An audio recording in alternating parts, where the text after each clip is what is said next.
Hello everyone, আশা করি সকলে ভালো আছেন। রিসেন্টলি মেহেদী হাসান বরবাদের প্রযোজক শাহরিন আক্তার শমী শরৎ মসজিদ ভেন্টুরেজের পৌশালীর কাছে 2 দিন আগে একটা ইন্টারভিউ দেয়। সেখান থেকে এই মারফত জানতে পারি তো আগামী পুজোতে যে মুভিটা আসার কথা ছিল সেটা পোস্টপন্ড হয়ে গেছে, সেই মুভিটা আসবে না।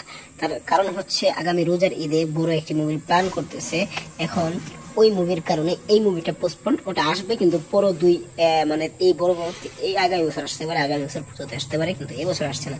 তো আমি সাকিব ভাইয়ের কাছে আসলে এই বছর পুজোয় শের অথবা অন্য কোনো মুভিতে অথবা শের খান সানি সানোয়ারের সেটা আপনি করেন। এখন যেটা হচ্ছে রোজার ঈদে আবার আসতেছে মেহেদী হাসান ঈদে, এটা তো বলেছিল মালিক আফসারি, তো এটাই সত্যি হলো। রোজার ঈদে মানে পরিচালক মেহেদী হাসান হৃদয় আর প্রযোজক তারাই আরো বড় লেভেলের। আগেরটা ছিল রোমান্স এন্ড ভাইলেন্স, তাই এত অ্যাকশন, পুরোটা অ্যাকশন এন্ড ভাইলেন্স, তাহলে বুঝেন কি পরিমাণে যাবে সেটা। এবং সেটা অনেক বড় মুভি, যেটাও 16 থেকে 16.5 কোটি টাকা বাজেটে। এখন অনেকে বলতেছে তাণ্ডব নাকি 30 কোটি বাজেটে, আসলে তাণ্ডব 30 কোটি বাজেটে না, ডাবল হওয়ার মানে হচ্ছে যে বাজেট যদি 8 কোটি থাকে তাহলে বাজেট হয়েছে 16 কোটি, মানে 7 কোটি থেকে তাহলে 14 কোটি, 6 কোটি তাহলে 12 কোটি। কিন্তু মানে বরবাদের বাজেটটা ছাড়াই যায় নাই, বরবাদের পরিমাণ নাই, অথবা বরবাদের সম পরিমাণ, অথবা বরবাদকে ছাড়াই যায় নাই। মানে বরবাদ সবচেয়ে বেশি বাজেটের সিনেমা। থ্যাংক ইউ পুরো ভিডিওটি দেখার জন্য, ধন্যবাদ, থ্যাংক ইউ।